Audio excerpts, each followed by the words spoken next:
បាទថ្ងៃនេះមានរឿងចម្លែកហៅថាចម្លែកចាបងប្អូនមានរឿងចម្លែកមួយយកមកបង្ហាញជូនបងប្អូនបាទរឿងចម្លែកចាមិនមែនជារឿងធម្មតាទេបាទដោយហេតុនៅក្នុងរាត្រីយប់ថ្ងៃទី9ខែតុលាបាទដោយសារខ្ញុំជាគ្រូហុងស៊ុយចឹងខ្ញុំតែងតែសង្កេតមើលការប្រែប្រួលរបស់ធម្មជាតិបាទអញ្ចឹងនៅក្នុងអំឡុងយប់ថ្ងៃទី9ខែតុលានេះខ្ញុំបានអង្កេតមើលផ្ទៃមេឃមានកើតជាអភូតនិហេតុដ៏ចម្លែកបាទអភូតនិហេតុដ៏ចម្លែកនៅក្នុងរាត្រីយប់ថ្ងៃទី9នៅក្នុងខែតុលានេះគឺមានរឿងចម្លែកកើតឡើងតាមក្បួនដែលខ្ញុំបានអង្កេតមើលផ្កាយបាទអញ្ចឹងការអង្កេតមើលផ្កាយរៀងរាល់រាត្រីបាទដោយសារតែខែ10នេះពេលវេលាផ្លាស់ប្ដូរប្រចាំខែបាទនៅក្នុងថ្ងៃទី8ខែ10ប៉ុន្តែហេតុភេទដែលកើតឡើង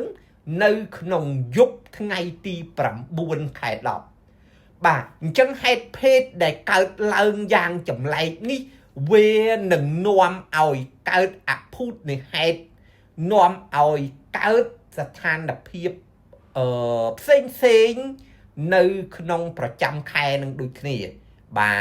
ចឹងដើម្បីឲ្យបងប្អូនសង្កេតឃើញឲ្យច្បាស់ថាតើអភូតនិហេតុដែលកើតឡើងនៅលើផ្ទៃមេឃនៅក្នុងយប់ថ្ងៃទី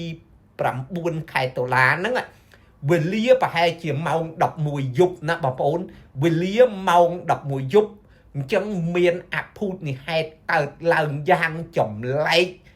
ដែលអត់ងាយដែលមានទេបាទប៉ុន្តែអភូតនិហេតុដែលកើតឡើងនេះហើយវានឹងនាំឲ្យស្ថានភាពប្រទេសជាតិយើងនឹងទៅជួបអីខ្លះអូខេអញ្ចឹងតាមដានទាំងអស់គ្នាបងប្អូនណាបាទដោយសារតែនៅក្នុងយប់នេះផងដែរគឺអង្កេតឃើញបាតុភូតធម្មជាតិដែលមានភ្នែកបន្ទូលបាទភ្នែកបន្ទូលឡើងរាប់ពាន់ដងនៅឯជើងមេឃបាទហើយយើងមើលពីនេះទៅគិតថាជាជើងមេឃប៉ុន្តែបើខ្ញុំមើលពីអ៊ីអន3នេះទៅបាទទិដ្ឋភាពដែលមានរន្ទះដ៏ញាប់កន្ត្រាក់ខ្លាំងនេះវាស្ថិតមិនឆ្ងាយផុតពីប្រទេសខ្មែរនឹងទេគឺមានន័យថាវានៅលើប្រទេសខ្មែរនឹងឯងគ្រាន់តែផែនដីយើងវិលវាមិនទាន់ទៅដល់អាចំណុចភ្នែកបន្ទូលនឹងប៉ុន្តែដោយការថតវីដេអូខ្ញុំអង្កេតនឹងទៅភ្នែកបន្ទូលនេះបានបន្តរហូតដល់ម៉ោង11កន្លះយប់បាទ11កន្លះយប់ហើយភ្នែកបន្ទូលនេះគឺវាវិលមកដល់នៅលើចំខាងលើក្បាលយើងតែម្ដងបាទអញ្ចឹងនេះគឺជាបាតុភូតដ៏ចម្លែកដែលខ្ញុំអង្កេតមើលផ្ទៃមេឃអញ្ចឹងរៀងរាល់ថ្ងៃអញ្ចឹងទៅនឹងនាំឲ្យកើតជាទំនាយទាយជូនតាមស្ថានភាពផ្លាស់ប្ដូរប្រចាំខែនឹងអញ្ចឹងនៅក្នុងខែ10នេះបើយើងមើលហេតុផលចម្លែកដែលកើតឡើងតាមរយៈមានភ្នែកបន្ទូលនឹងបាទគឺមានន័យថាចម្លែកខ្លាំងណាស់ប្រទេសខ្មែរយើងអត់ងាយជួបទេបាទហើយហេតុផលបើយើងប្រៀបធៀបបើយើងទុះទាយពិភាក្សាទៅតាមអបិយជំនឿតាមក្បួនតារាសាស្ត្រមានន័យថាចាប់ពីថ្ងៃទី8 9 10នឹងតទៅ ការប្រែប្រួលអាកាសធាតុនៅលើទឹកដីកម្ពុជាយើងហ្នឹងនឹងប្រែប្រួលទៅជាមានខ្យល់បក់ពីទិសខាងកើតឈៀងខាងជើងមកវិញហើយនឹងបង្កឲ្យមានភ្លៀងផ្គររន្ទះខ្លាំងចម្លែកបាទមានន័យថាមានផ្គររន្ទះនិងភ្លៀងខ្លាំងនៅពេលចិត្តភ្លឺបាទនៅពេលចិត្តភ្លឺអញ្ចឹងចាប់ពីថ្ងៃទី8 9 10 11 12 13នេះទៅគឺស្ថានភាពគេហៅថាបរិយាកាសបាទនឹងប្រែប្រួលទៅជាភ្លៀងនៅពេលចិត្តភ្លឺបាទហើយភ្លៀងខ្លាំងព្រមទាំងមានផ្គររន្ទះសាហាវទៀតផងនៅក្នុងខែ10នេះពាក់កណ្ដាលខែ10នឹងមានការផ្លាស់ប្ដូរប្រែប្រួលអាកាសធាតុដ៏ធំគឺប្រែប្រួលពីអាកាសធាតុធម្មតានេះនឹងប្រែប្រួលទៅជាត្រជាក់ចម្លែកបាទចឹង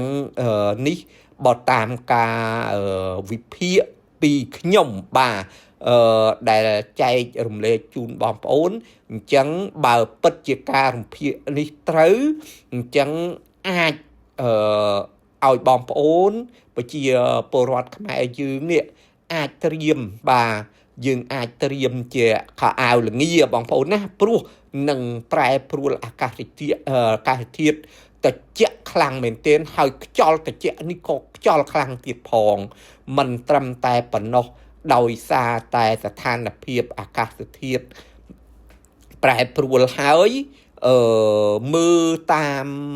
តារាដួងតារាទៅឃើញថាស្ថានភាពនៅក្នុងប្រទេសខ្មែរយើងនឹងមិនល្អទេបងប្អូនណាបាទគឺអត់ល្អទេព្រោះភ្នែកបន្ទូលនេះគឺវា